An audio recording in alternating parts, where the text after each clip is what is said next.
Nos situamos al pie de la Sierra de Cantabria, donde encontramos la estación megalítica de Rioja Alavesa, compuesta por 8 dólmenes que entre hace 6.000 y 3.000 años sirvieron como enterramiento colectivo.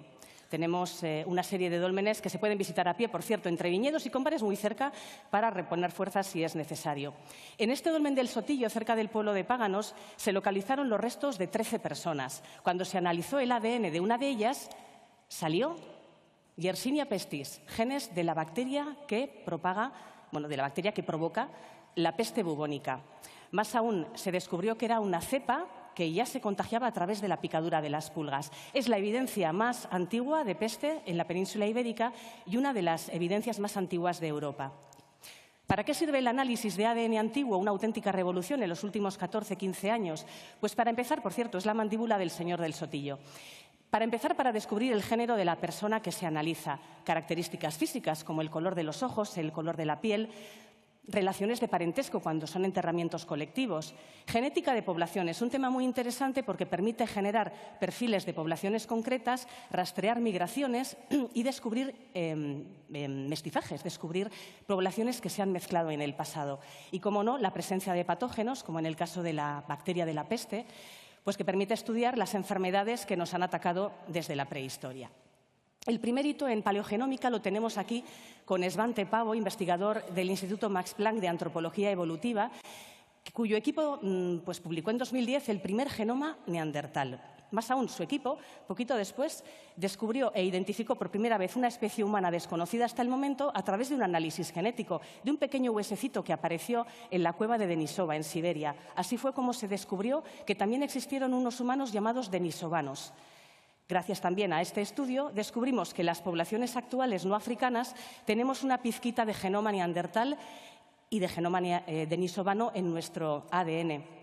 De hecho, bueno, pues así se descubrió que cuando nuestros ancestros salieron de África, se cruzaron literalmente en todos los sentidos pues con otras especies de humanos que se iban encontrando. Os presento al hombre de la Braña. Fue el primer genoma de un cazador-recolector europeo que se publicó. Lo hizo un equipo dirigido por Carles Lalueza Fox. Aquí tenemos a un hombre con unos sorprendentes ojos azules en una piel oscura y en un cabello también oscuro. Era un hombre intolerante a la lactosa, propio también de poblaciones que todavía no practicaban la ganadería. Y encuentran semejanzas genéticas en poblaciones actuales que viven en Suecia y en Finlandia. Lo que nos lleva a un tema muy apasionante, comparar ADN antiguo con personas que viven en la actualidad, a ver qué nos sale. El grupo Biomix de la Universidad del País Vasco lo hizo de nuevo en Rioja Alavesa, cogiendo ADN mitocondrial de pobladores del antiguo poblado de La Hoya, un poblado que fue destruido hace 2.400 años, un poblado celtibérico. El ADN mitocondrial es la herencia genética que se pasa a través de las mitocondrias, a través del cromosoma X, que se pasa de madres a hijas. Por eso hablamos de linajes maternos. Bueno, este estudio no encontró pruebas concluyentes de que el ADN mitocondrial de los pobladores de La Hoya estuviera en habitantes actuales de la población de La Guardia, que es la población actual más cercana.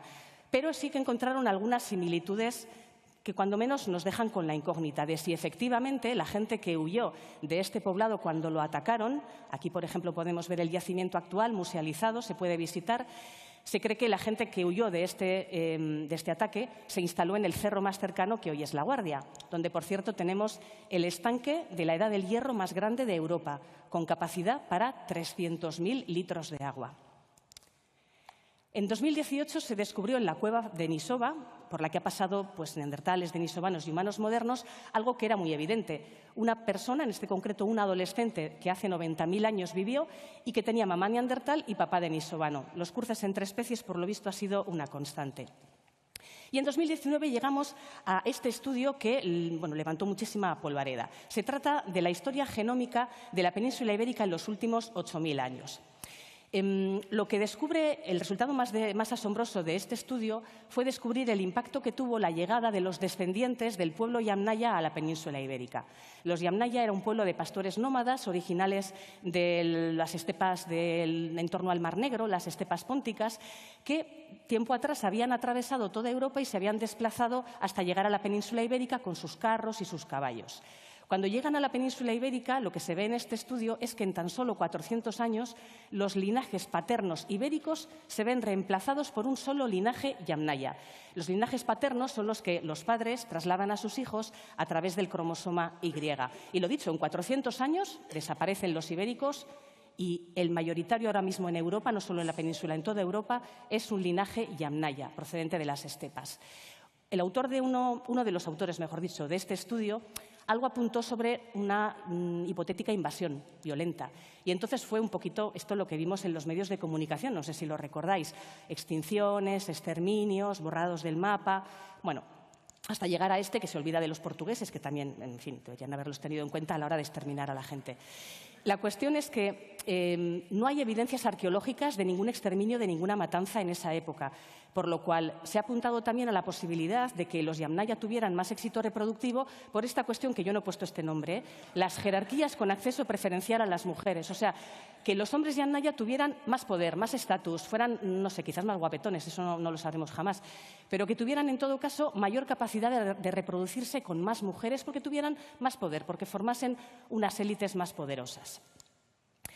En 2019 hay otro hito en paleogenómica y es conseguir el primer genoma completo de una persona a través de un material no humano. Esto es brea de abedul, es una resina pegajosa que se utilizaba para enmangar cuchillos de piedra.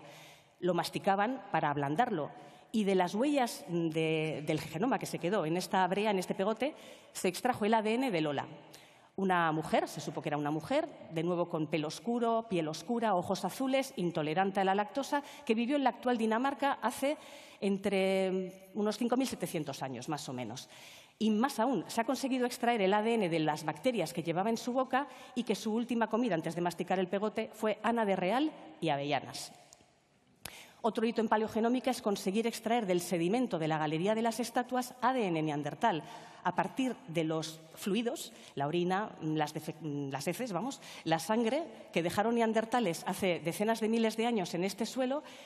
Esta galería quedó cerrada tras derrumbarse la entrada y el suelo quedó como intacto. Al extraer esta tierra, este sedimento, se consiguió extraer ADN de hasta 5 neandertales que vivieron hace entre 100.000 y 80.000 años.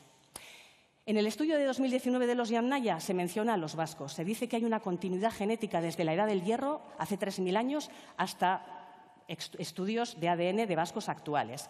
En este otro estudio, que es un poquito posterior, se respalda esta continuidad genética. La caracterizan por periodos de aislamiento, un poco por la cuestión geográfica, pero introducen algo que me pareció interesante, la cuestión cultural, que el euskera podría haber sido un factor cultural que complicaba la mezcla con otras poblaciones circundantes.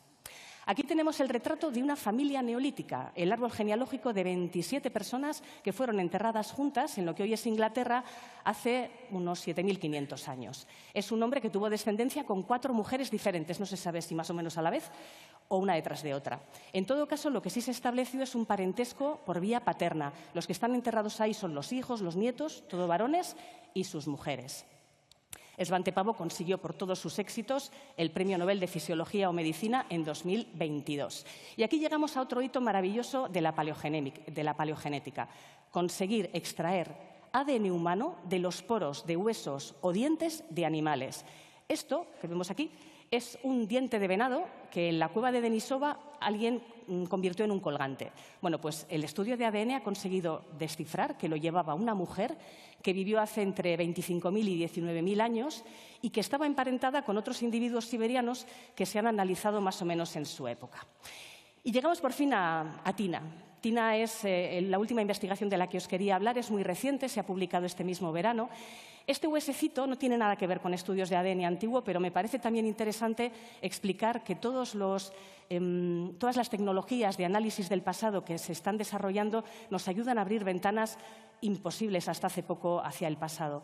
Esto es un huesecito del oído interno de una niña neandertal que vivió hasta los 6 años en Cova Negra, en Valencia. Un equipo de la Universidad de Alcalá le hizo una tomografía y así descubrió lesiones compatibles con el síndrome de Down. Esta niña Tuvo problemas, tuvo muchos problemas hasta que falleció. Tuvo seguramente sordera, otitis, problemas de movilidad, problemas de equilibrio, lo que significa que tuvo que ser cuidada no solo por su madre, sino seguramente por todo el grupo. Esto significa que la madre seguramente también tuvo que contar con el apoyo, lo que nos lleva a una idea con la que quiero terminar esta charla asombrosamente a tiempo, que es que la compasión, el altruismo, el comportamiento de grupo, de proteger al indefenso, no es algo propio solo de nuestra especie, sino que los neandertales y especies anteriores a nosotros también lo practicaban. Gracias.